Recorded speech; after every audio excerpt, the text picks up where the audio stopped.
بتاؤ مائکروفون لو, پیچھے دے دو مائکروفون بچی.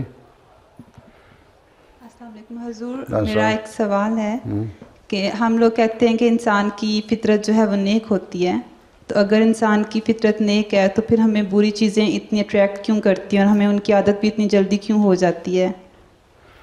انسان کی فطرت تو نیک ہے, جو بچے کی فطرت نیک ہوتی ہے. حضرت فرام ہے ہر طرف آواز دینا ہے ہمارا کام آج, جس کی فطرت نیک ہے آئے گا وہ انجام کر. اس کا مطلب ساروں کی فطرت تو نیک نہیں ہوگی, ٹھیک ہے, جس کی فطرت نیک ہوگی وہ اچھائیوں کی طرف آئے گا, ٹھیک ہے. اور اس زمانے کی اچھائی مسیح موعود علیہ السلام کے ساتھ وابستہ ہے.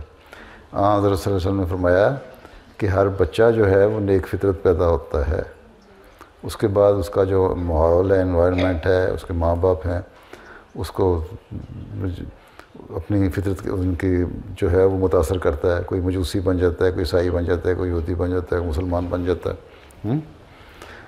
اور مسلمان بھی بن کے اگر مولوی بن گیا تو وہ فطرت نیک تو نہیں ہوگی, تو لوگوں کو زہر سے بھی زیادہ زہریلا ہے. تو اس لیے بچہ نیک فطرت ہوتا ہے, ہر انسان نیک فطرت نہیں ہوتا. یہ کس نے کہا ہے تمہیں؟ میں نے یہ حدیث سے نیک فطرت, یہ حدیث یہ ہے کہ بچہ نیک فطرت پیدا بچہ نیک فطرت پیدا ہوتا ہے. ہاں, اس کی پھر اس کا انوائرمنٹ اس کو ماحول کو خراب کر دیتا ہے.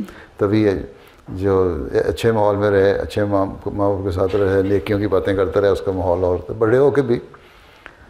اب یہ جو دوسری جو خاتون تھی جو گلڈر لے کے آئی تھیں, 1000 گلڈر کی بات کی انہوں نے بھی یہ کہا کہ میں نے ساری عمر غلطیوں میں اور گناہوں میں گزاری اور میں فطرت, تو اب مجھے میری اصل جو اندر کا انسان جاگا ہے اور میں مذہب کی تعلیم مجھے ہوئی ہے, اور میں اس کا باوجود اس کے کہ میں نے اپنی سیونگ کی ہوئی تھی یہ مختلف وقتوں میں 1000 گلڈر, وہ ساری سیونگ لے کے آ گئی ہوں اس لیے کہ اب میں دین کی خاطر کروں. اس کو ماحول نے اثر کیا, اور وہ جو فطرت نیک لے کے پیدا ہوا تھا جس کو ماحول نے خراب کر دیا تھا, وہ دوبارہ فطرت اس کی نیک ہو گئی.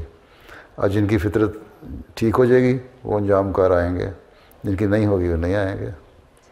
ٹھیک ٹھیک ہے.